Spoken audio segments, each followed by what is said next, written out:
Enslaving the minds is a much more dangerous and sustainable warfare at global and regional level for colonization.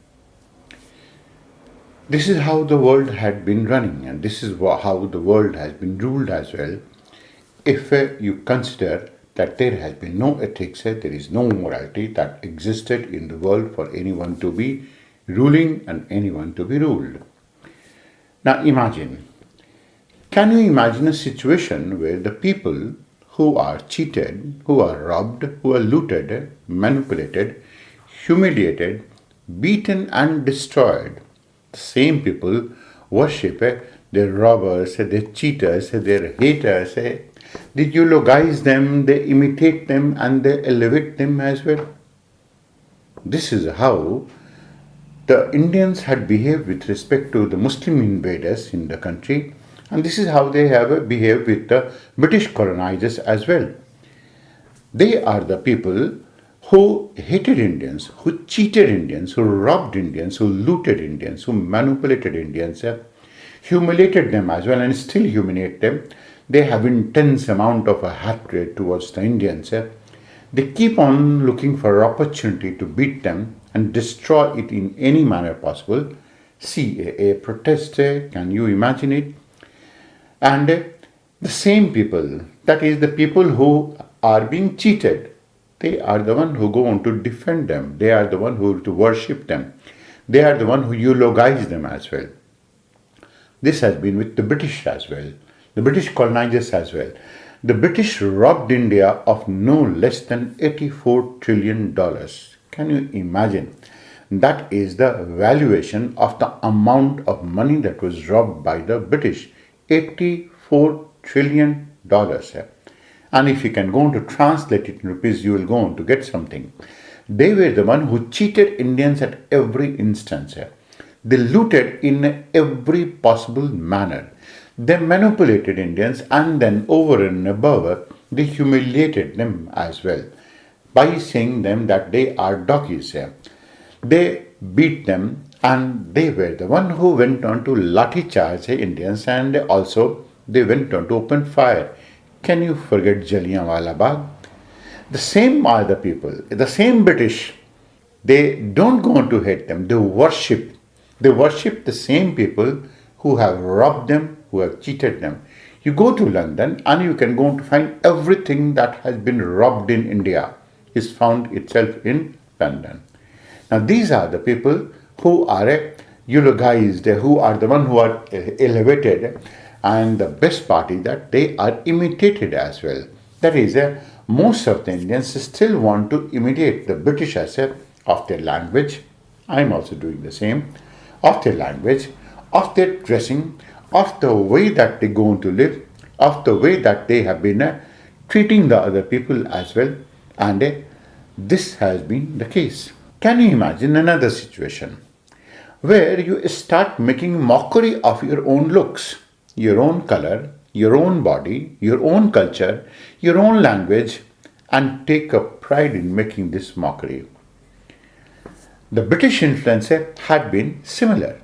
What the British influence did was that the British influence in India prompted Indians to make a mockery of their own looks. So they started feeling that they are the most ugly people in the whole of the world.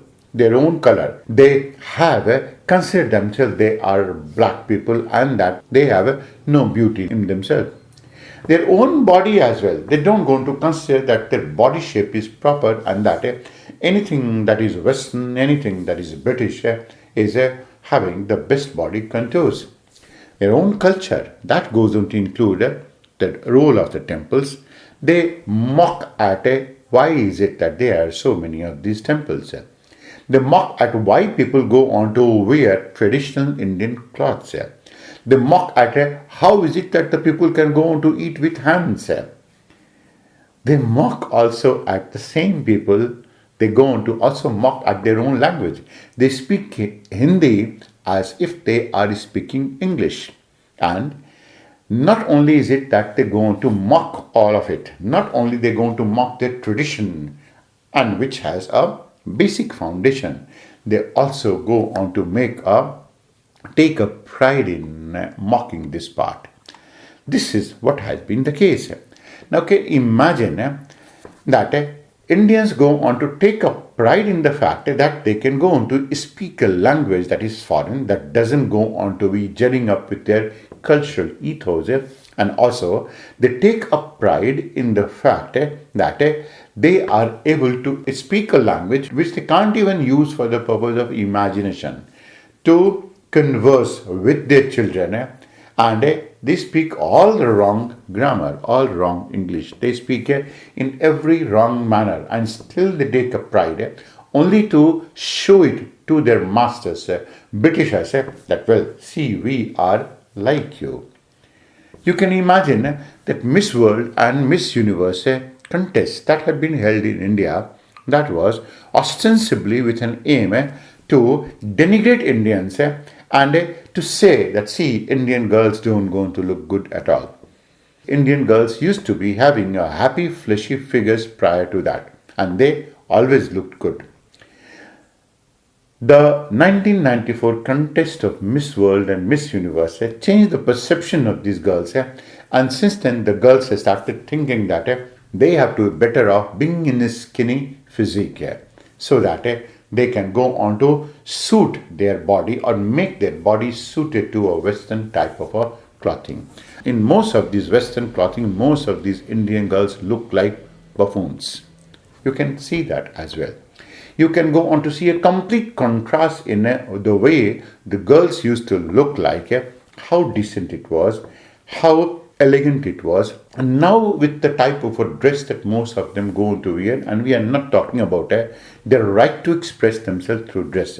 We are only talking about that is it that they go on to be having a defense they defend why is it that they go to wear it, and in different type of situations also they can go on to wear the same thing.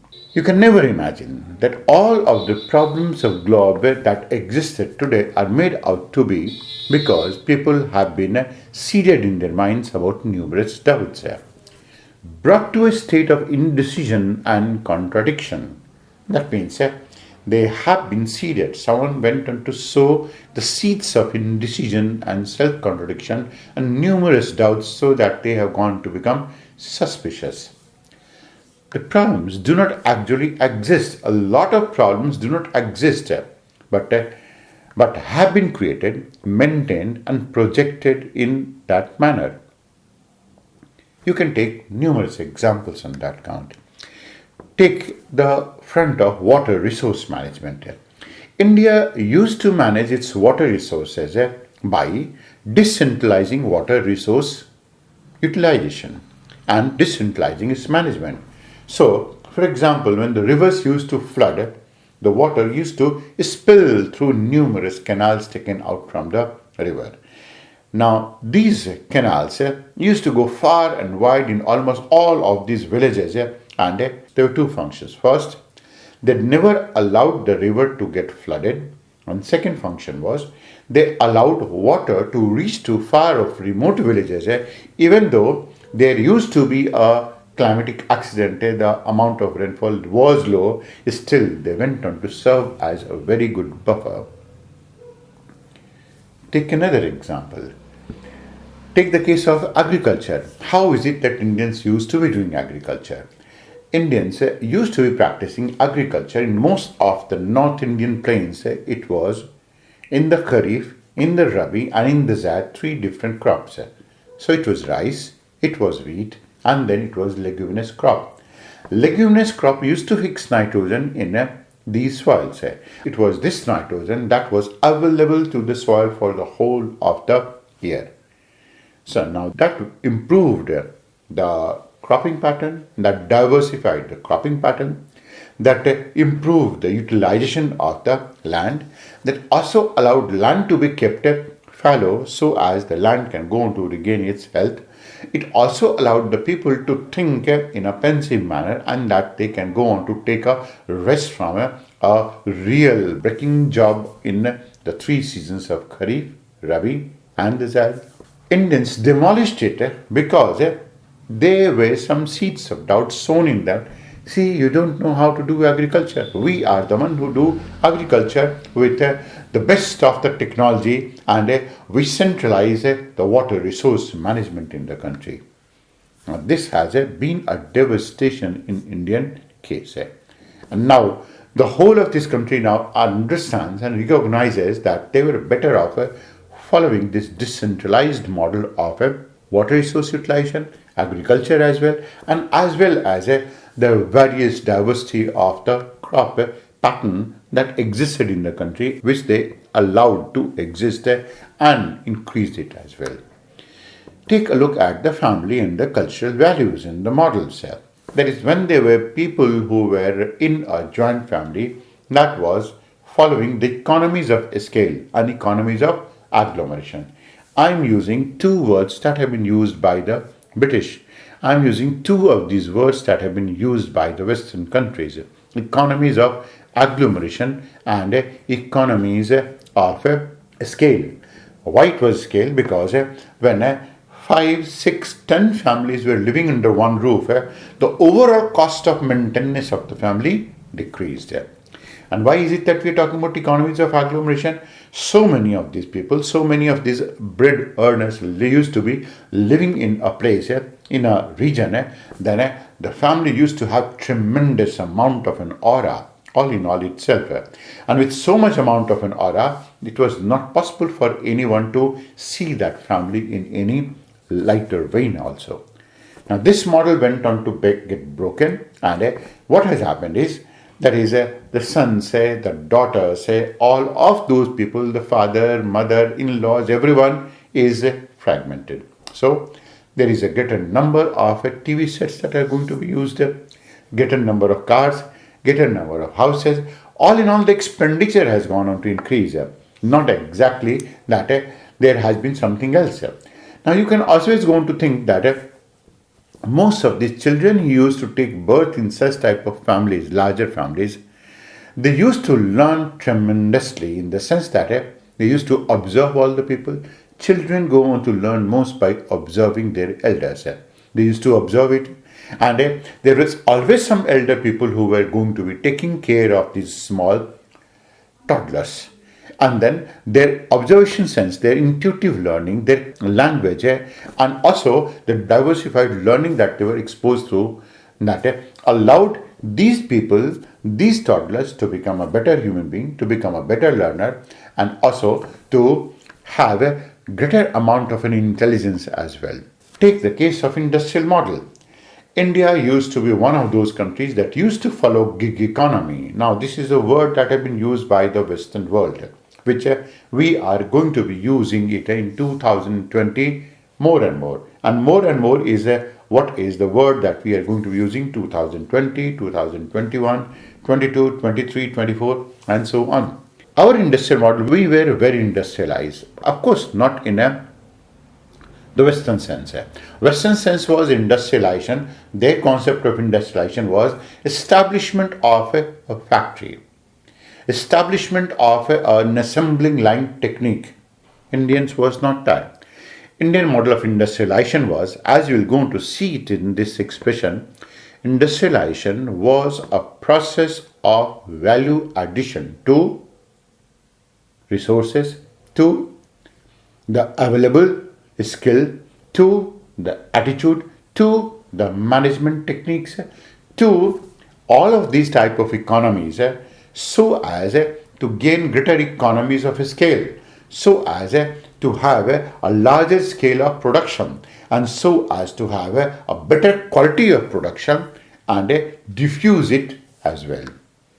Now imagine, it was a process of value addition, not only to raw materials, not only to resources, but also to the people, also to the psyche of the people, also to the attitude of the people, also to the management skills of the people. Now, that is what was our industrial development model. This was replaced by the British industrial model, which said that we're going to have one factory, one big factory, good number of people going to come and congregate. What happened was, its management went on to get destroyed. It was very, very difficult to manage it. Now imagine with the same type of gig economy, we were the largest economy of the world, which even United States of present day cannot go to match it, to an extent that 32% of the world's GDP was contributed by India. This must have been a reason. And why is it that it was a certain need at one point over time to adopt the British model of industrialization? It was only because a seed of a doubt was sown into the people, contradictions were sown, indecisions were sown into the minds of the people, and the people themselves started destroying their base in such a manner. In a similar manner, if you're going to take the world economic problems, you will understand that the whole of the economy in the world is now seen from only economic being perspective. Indians used to be seeing it from a perspective of well-being, holistic well-being, not only economic well-being. Now, when you go on to see economic development only from an economic angle, what do you going to feel? That is, there is a lot of pollution, there is a lot of discord that takes place here, and there are going to be a lot of unnecessary things that are also going to be done with the economy. Now, that has been the case till now. Our condition of economic aspects and seeing the world from that angle had been the one that is now being recognized everywhere in the world. But because we were heavily under the influence of the British psyche, we destroyed our own model of economy and started picking up something else. And that was taught by the British. Pick up the notion of success. The Western notion of success is going to be completely different. Their success is how much money do you have. The notion of success from Indian ethos was completely different. It was simple. It was made of only one component, and that component was the only meaning of success is leading your life the way you want to live. That means if you are able to live your life the way you want to, if you are able to live a life like an ascetic, you are successful. If you wish to have money and you are able to gain money, you are successful. If you want to have respectability and you go on to gain respectability, you are successful.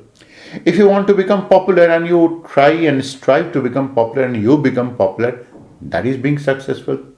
If you try to be at peace and then you want to have peace and have it too, you are being successful. Success was not only synonymous to earning money.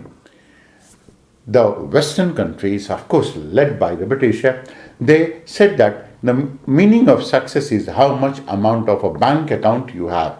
And it was quantified. It was made very tangible. Indians used to be very, very intangible. That is now one of these means and methods that is being applied under the guise of Human Development Index.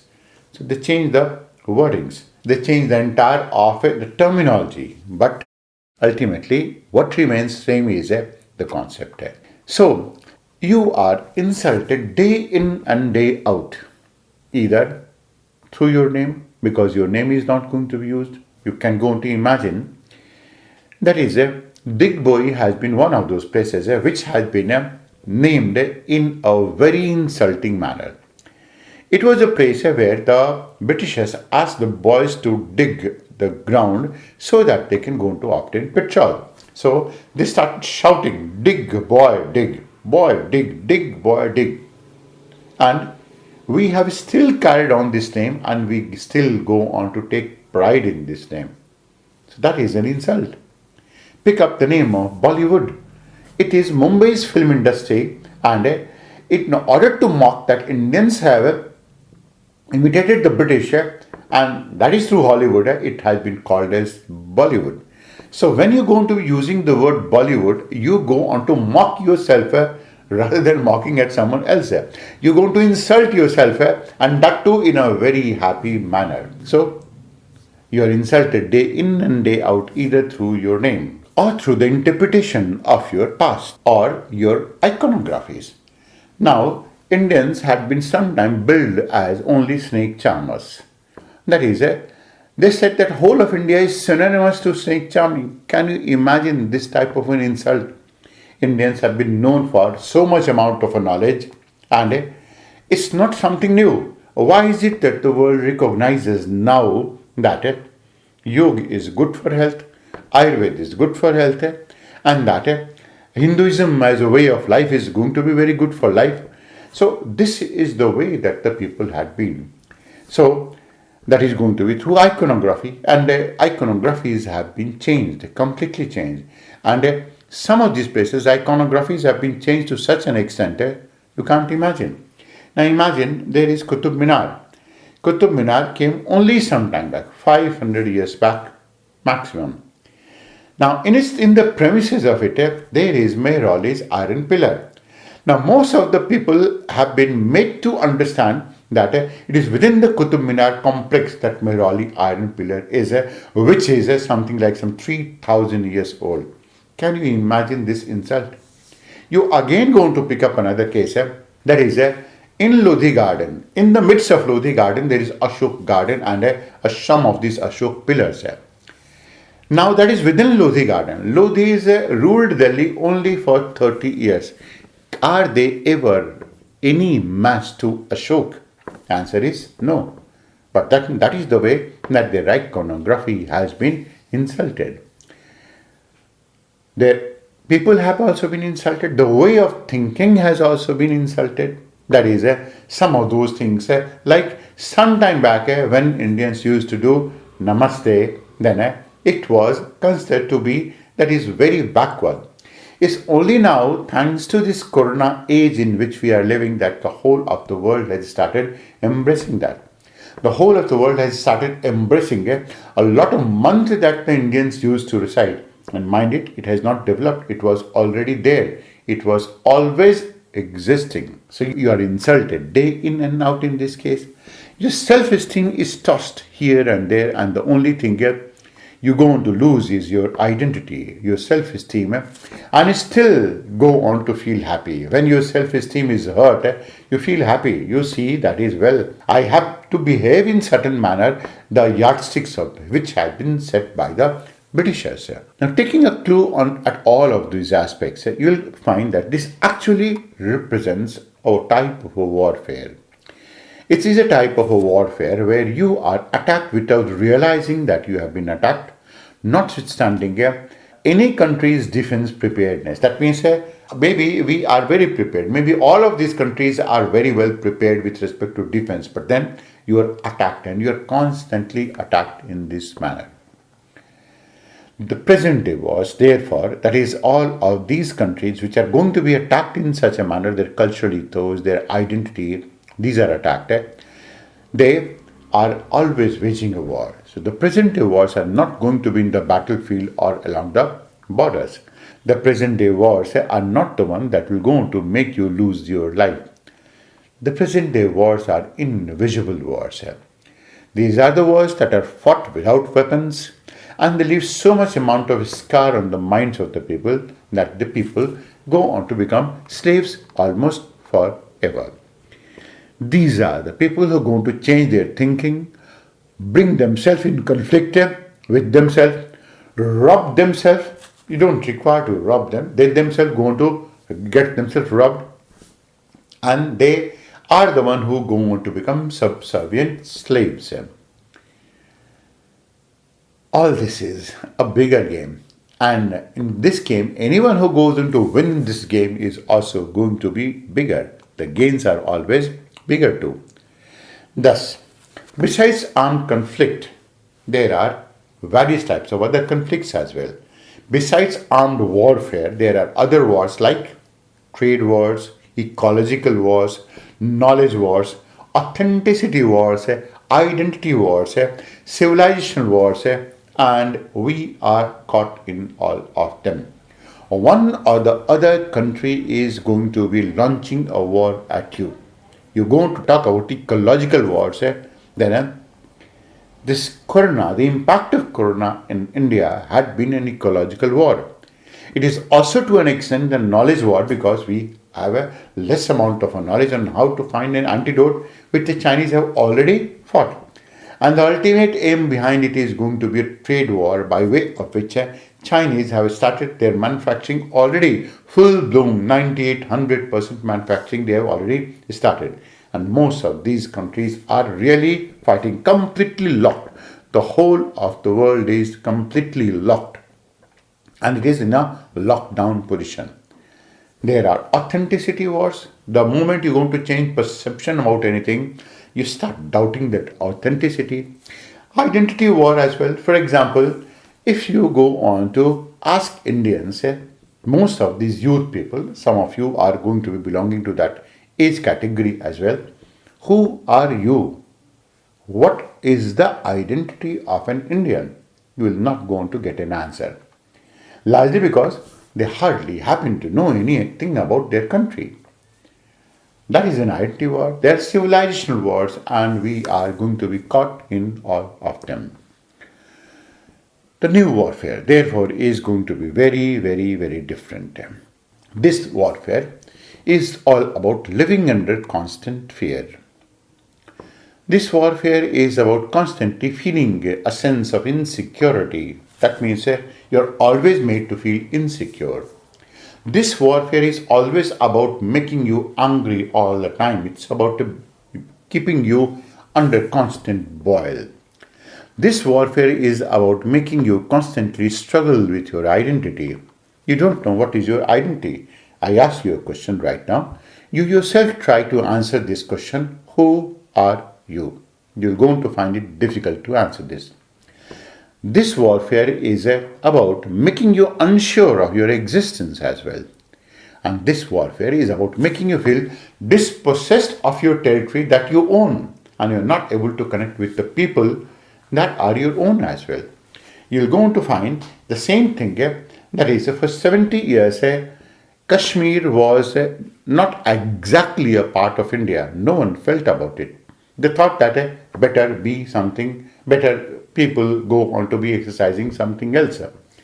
It's the same thing the government launched, that is CAA, whereby good number of people who are outside from India and who are not able to identify themselves with India, the notion of India, the concept of India, they were not allowed to settle. Why is it that any country, and which is the one country that give me the name of which allows people from outside of the country to settle in your own country? But then Indians themselves have been, imagine the folly, Indians themselves have been opposing it. Indians themselves have been saying that this is something not good for their country. Now, this is essentially a warfare. That is about the type of things that have been sown in you. This world, therefore, is not about wrecking buildings. It's not about destroying bridges. It's not about destroying industrial units through bombing. It is about wrecking your bonds with the society, bond with your identity, and bond with everything that makes you stable. So, the basic war is not to make you stable at all, and that you are always under a certain degree of an uncertainty in this case. Its entire purpose is to rob you of your peace and keep you on tender hooks so that you can keep on struggling. All this happens when you are inserted with and injected with a germ of a colonial mentality and a colonial mindset. The colonial mindset is about planting lies, making you believe in that. You'll only go on to believe lies. For example, it is a colonial mindset that goes on to tell you a lie that the biggest conqueror in the world was Alexander. No, it was Lalitaditya. It is the colonial mindset that goes on to make you believe that the most important of this naval power had been British. It was never. It was Raja Mahendra Varman from Kerala. It has been the colonial power that is going to say that the sun never sets in the British Empire. It has said. It was India, for which one country that was able to resist foreign invasion for 1900 years. The colonial mindset is all about dispelling truths and creating doubts about the truth so that you become suspicious. The moment you go on to become suspicious of the circumstances, suspicious about yourself, suspicious about the knowledge that you go on to think that you're going to have, and then you are constantly going to be taking a wrong decision. Colonization doesn't go on to refer to mean colonization of the land or economy or administration. It refers to the colonization of minds, colonization of the actions. Colonial mindset is the acceptance of any idea, any philosophy, any model, any viewpoint, any lifestyle by being influenced and motivated and without being able to rationalize this influence. For example, a good number of people in India who go on to wear a coat in the summer season, they can't go to justify that at all. A good number of girls who go on to wear some type of a dress, good number of skin-hugging dresses, they can't go on to rationalize their dressing. A good number of people who go on to have all sorts of gaudy makeup by putting layers on their face, at least in a tropical country, they can't go on to defend their action. All of those people who forcibly talk in English or try to talk in English, and despite the fact they don't know and they use a wrong grammar to talk in English, they cannot rationalize their decision. They cannot go on to defend their action. That is what it is. It is about any lifestyle being influenced and motivated and without being able to rationalize this influence. Why is it that you are imitating? You cannot go on to defend it. Not even a single aspect of the Western imitation is something that you can defend it. Other than say that, well, the world is doing, so I am doing. Colonizing the minds of the people often happens without people realizing that they have been actually colonized. And that's the best part of it. It is one of the best known means of warfare, and that warfare is by destroying a country's social fabric, its ethos, its education, and its perception balance. And this is what India was subjected to. India was cheated by Macaulay and their ghosts.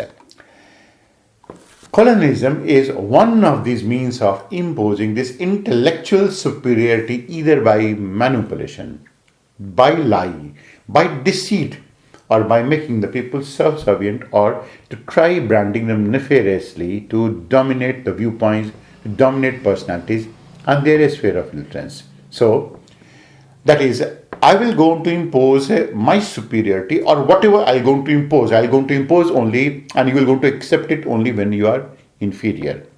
So it is a means of imposing certain things on inferior people, and that is done through manipulation. You can not understand it. Now the British went on to stab Indians not once, not twice, not thrice, so many times, but still people all the from 1857 to 1947, all the way, they kept on appreciating it. And from 1947 to 2014 as well, they kept on following a similar type of a lifestyle, because this is when the British left, they left their servants behind. See, I am leaving the country, you be my servant, you rule the country, and you rule in the manner that we have taught you to rule it. This is what has been the case in India as well.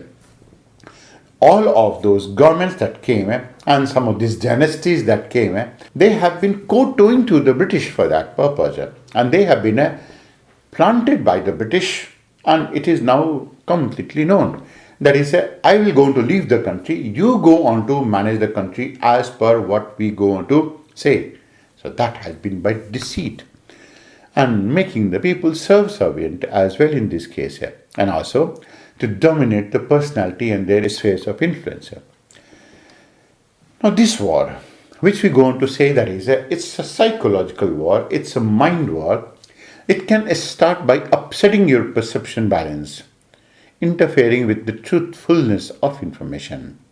That is, you will not be able to balance your perception. You will not go on to understand the truthfulness of the information. When we are going to be talking about truthfulness of information, that will start doubting the information that is going to be given for no rhyme or reason at all. So that now your conclusions, your opinions and decisions which become incorrect. This is all done for the purpose of making your take an incorrect decision, an hazardous decision. And despite the fact that you're going to take a incorrect decision, a hazardous decision, you will always go on to feel that you are the most correct person ever.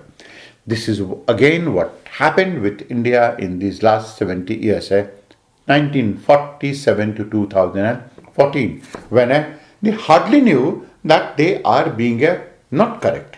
And still you're going to find a good number of people who are the followers of this type of a colonial mindset, which now in a general parlance is going to be called as a urban naxals. They are the one who keep on following this type of an attitude. Imagine, is it that when your country's internal security is jeopardized, it is a warfare? It is. The best example is anti-CAA protest. CAA protest was and is essentially a design of some group of communities to break India for the third time. India had already been broken. One portion Afghanistan, Pakistan, and the third had been Bangladesh. And now this is going to be another way of trying to break India into one or the other way. This is when you're going to jeopardize your country's internal security. Isn't that something to worry? Isn't that when your country's funds are siphoned off in the guise of fashion, it is a warfare? It is. You will understand that most of this, prior to 1994, a good number of people never used to wear jeans. It was after 1994 that girls started wearing jeans en masse, largely because there were two of their icons, Aishwarya Rai and Sushmita Sen, who went on to become Miss World and Miss Universe. And they become an icon for most of these young girls, and young girls started following them. The result? India started losing 1,35,000 crores of rupees annually in royalty to most of these design houses. It was a forced royalty. So that is, your funds are being transferred in this case. Now, isn't that when your psyche is damaged, it is warfare? Imagine the case of New York Times, Washington Post. Both of them go on to speak, they go on to spew anti-India venom. And that is with an avowed aim of destroying the psychological balance and change the psyche of the people and change their perception as well. Isn't that if the ability of the youth to think gets destroyed, it is warfare? And that is done. And this is done through advertisement. This is done through branding. This is done through a lot of images that the youth are shown.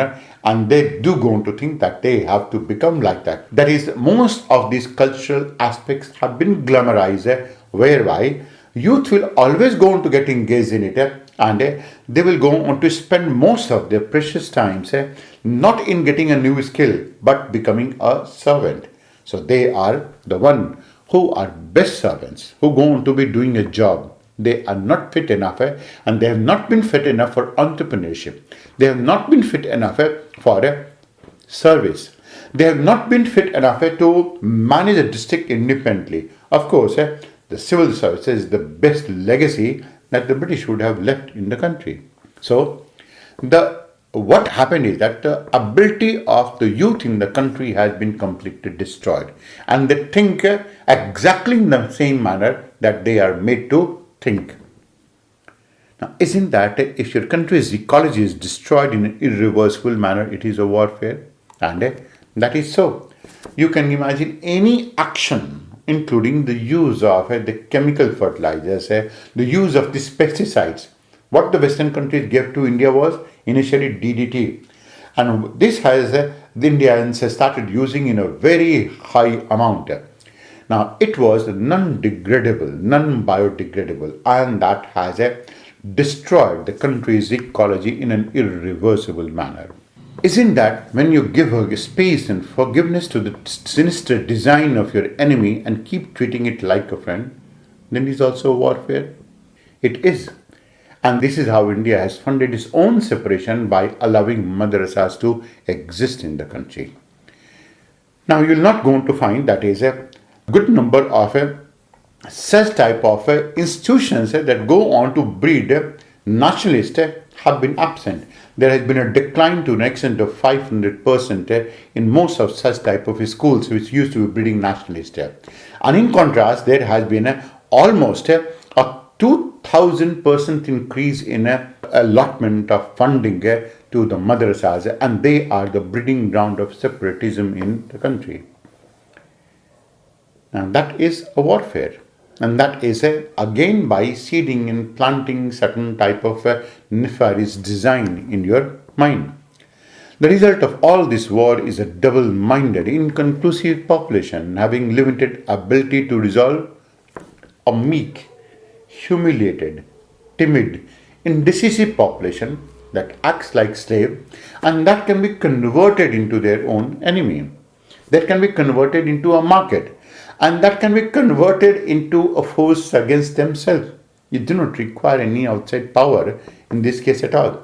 If India goes on to be losing any war, it will be losing only because of some people in the country who either endorse such type of humiliation, timidness, meekness, indecisiveness, and of course they keep on supporting a group of people who are out to break their country. A force over which the nation has, this is one of these forces over which the nation has no control. This form of colonization is very different from the physical occupation of the land. Rather, the physical occupation is done through their own inhabitants and citizens. Now, how is it possible that 11,000 Britishers, only 11,000 Britishers went on to control 21 crore people? Now, how is it possible that your country's own premier, the first prime minister, he allowed population to grow at a breakneck pace, so much so that in 1947 it was 21 crore and in 2020 right now it is 130 crore. Is it that we were capable of having that much amount of a resource to sustain that much amount of a population? So we go on to say that is rather the physical occupation is done through their own inhabitants and citizens, so much so that the occupants, that is the citizens of that country, act in an inimical interest to their own land to whom they belong to. That is, it's my land and I going to be acting against the interest of my own country. The community itself goes on to get divided to the detriment of the bonded society. For example, the community itself will go on to get divided, and this is how exactly they have got themselves divided. Take the case of the caste system. Nowhere in any Indian scripture the word caste has been used. Nowhere. Still, people go on to talk about the caste system. Still, people go on to talk about caste. Who used the word caste for the first time? It was the Britishers. At no point of a time, Indians talked about division of the society. They talked about the division of labor. They talked about the division of the skill. They talked about a hierarchy of how the societies can go on to be arranged. But never ever was any talk about the so-called caste system.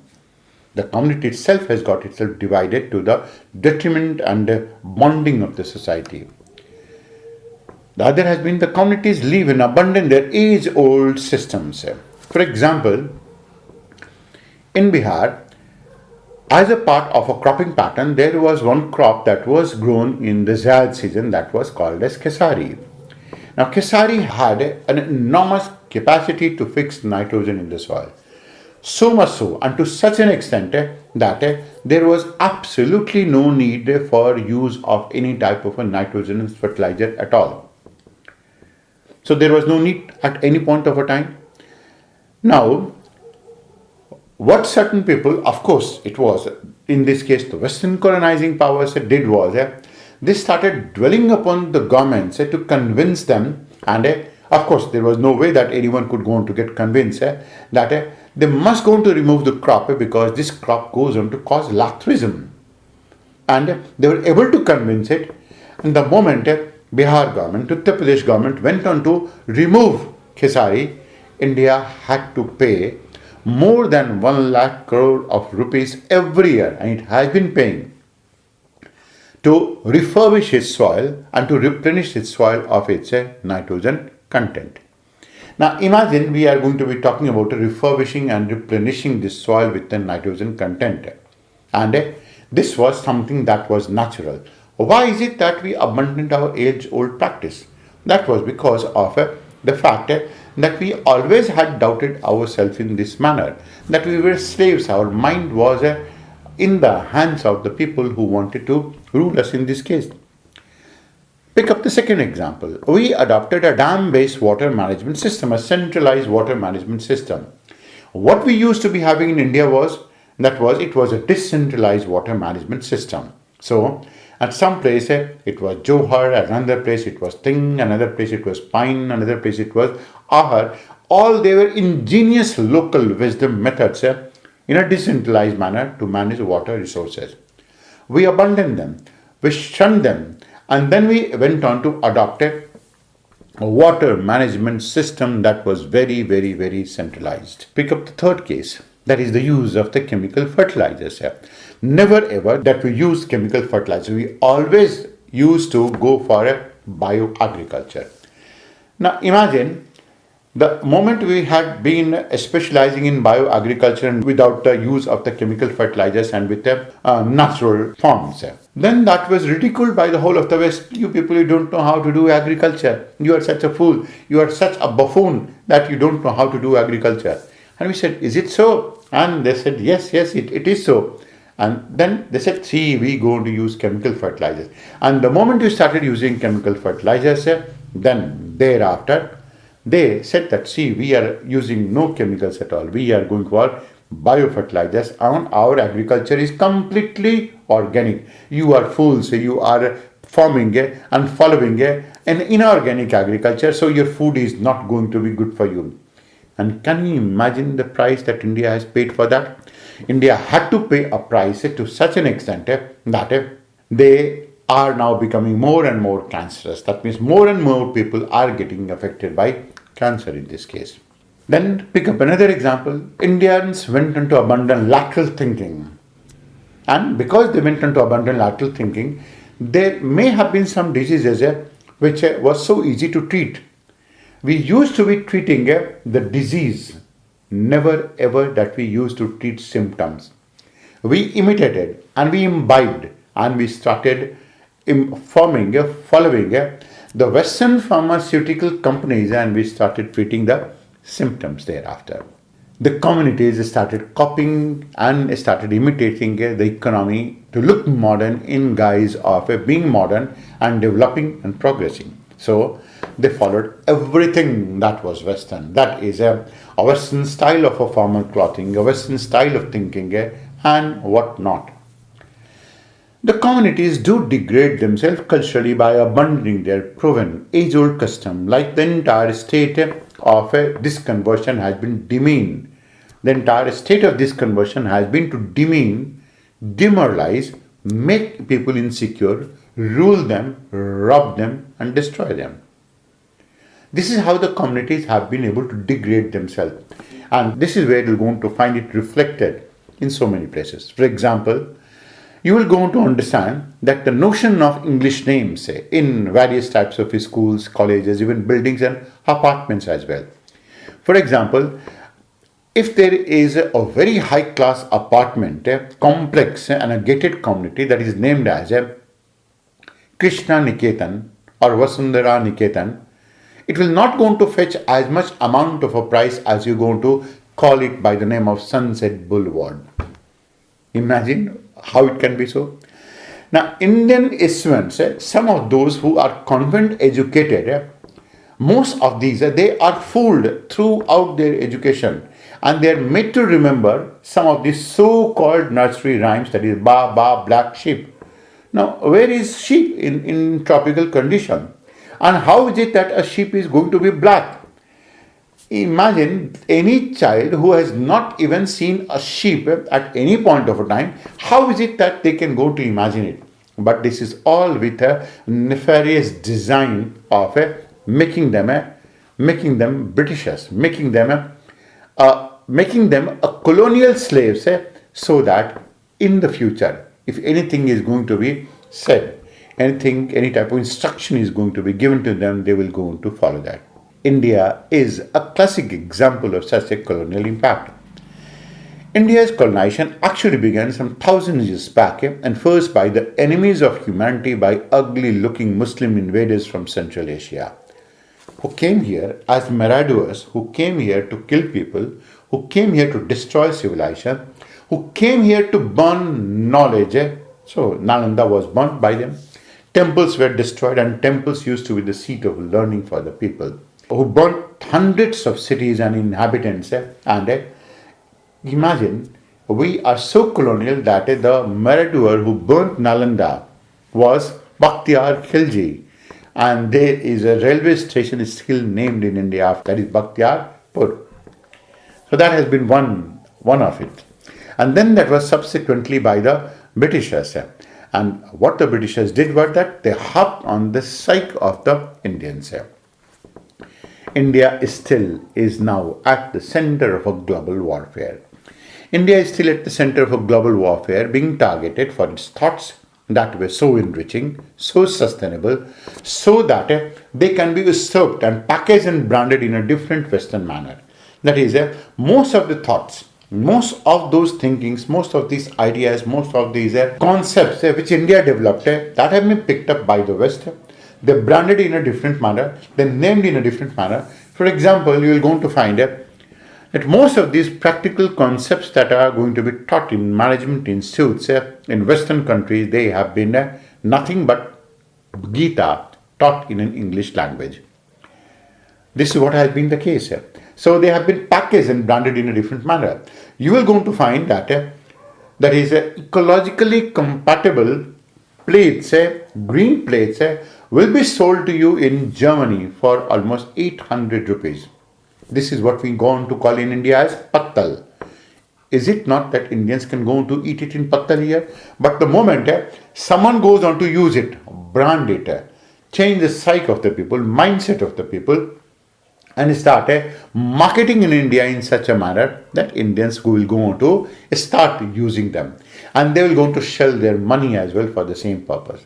Of course, that is pointing towards the fact that that is the minds of Indians are not in their hands, that has completely been enslaved. Now just see its manifestation. This is going to be one of them, and just see all of these manifestations. We ignored many things, and there were a lot of things that were ridiculed by the West, whereas the truth has been completely otherwise. Take the case of the notion of wealth and success. There is a notion of wealth. Indians consider that the notion of wealth is going to be mostly natural. There was natural wealth, there was a social wealth, there was a cultural wealth, and there was also economic wealth.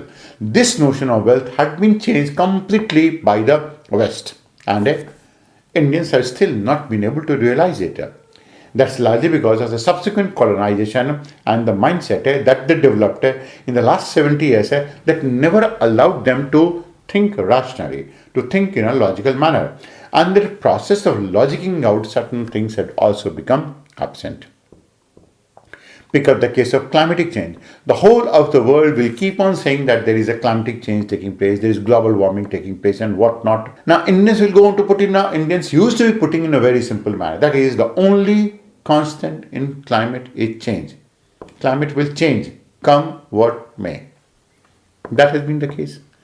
Pick up the case of the notion of farming, organic farming. Indians were the first one to have inserted in the world about organic farming. Pick up the notion of the looks. That is, the way human beings should go on to look.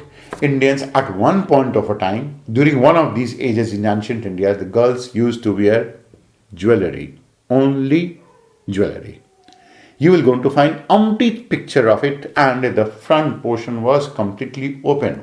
That was the one way in which they used to flaunt their bodies.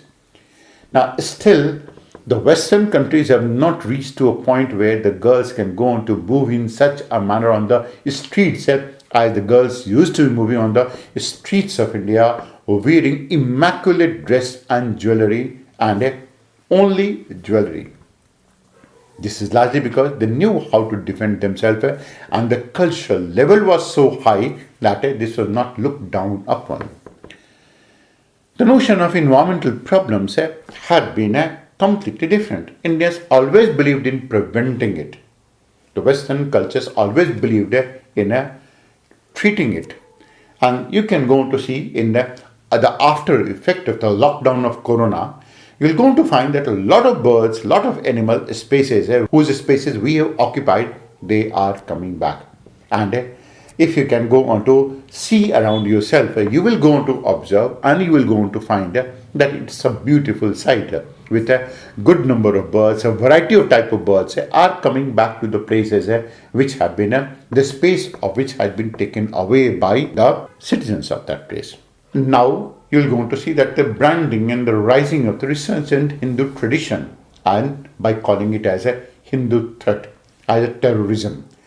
Now, you go on to beat someone.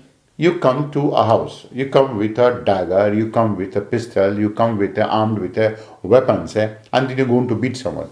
And someone goes on to retaliate to it, and then you start calling the person who is retaliating as a terrorist. Is it done? Now, this is what has been happening in the country for so long a time. That is, some of those people will go to Jammu Kashmir. They will go on to evict the entire of the Kashmiri Pandits. No one will go on to say a single word on that part at all. But the moment Kashmiri Pandits started shouting that they must go on to be getting their due back, and the whole of the country, that is how Hinduism has been to be said that is they are terrorists. You can go on to take another example in medicine, and we have been one of these most important of them. When we go on to treat a person, we used to be not treating the symptoms, we were used to be treating the disease. And we inserted a lot of concepts that the present world is now appreciating on how exactly to prevent the outbreak of such type of a disease. For example, one was prevention, another was Ayurveda, another was a burning of the dead bodies. You will go on to understand that it was a symbolic meaning that is still significant, that Lord Jagannath used to fall sick. And then for 14 days, there was no contact with the Lord. That means no one was allowed to visit. Now that was a symbolic meaning to show that when anyone goes on to fall sick, when anyone goes on to get infected, then in the process of this infection, leave that person completely on their own for 14 days and keep on building their immunity. Now this has been the mindset. Now, the impact of this present form of colonization, that has been very, very deleterious. We are the one, Indians have been the one who have been suffering the most. And they are the one who go on to denigrate themselves, look themselves down upon as well. Such type of a mindset of looking them down, that stops lateral thinking, and we cannot go on to find a solution to a problem despite the fact that it exists, and the solution exists and is present as well. Such type of a mindset is mindful to create contradictions. I repeat, it's a mindful to create contradictions. Seed doubts, make people their own enemies, creates a heightened sense of ego, not self-esteem. The difference is, in ego, you go on to look the other person down. In self-esteem, you keep on constantly and perpetually elevating yourself.